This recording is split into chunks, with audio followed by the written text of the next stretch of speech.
আমি কেন এরকম করছি, আপনারা যারা ব্যাক পেইন বা কোমরের ব্যথায় ভুগছেন তাদের এই ব্যায়ামটা খুবই গুরুত্বপূর্ণ।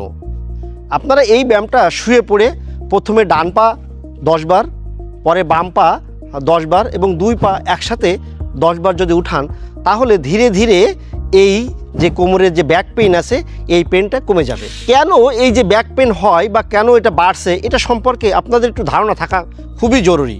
কোমরের বল কমে গেছে ক্যালসিয়াম বা বিভিন্ন পদার্থের অভাবে, যার কারণে আপনারা নিচে থেকে উঠান এবং এটা ঝাঁকি মেরে উঠান, এটা খুব খারাপ।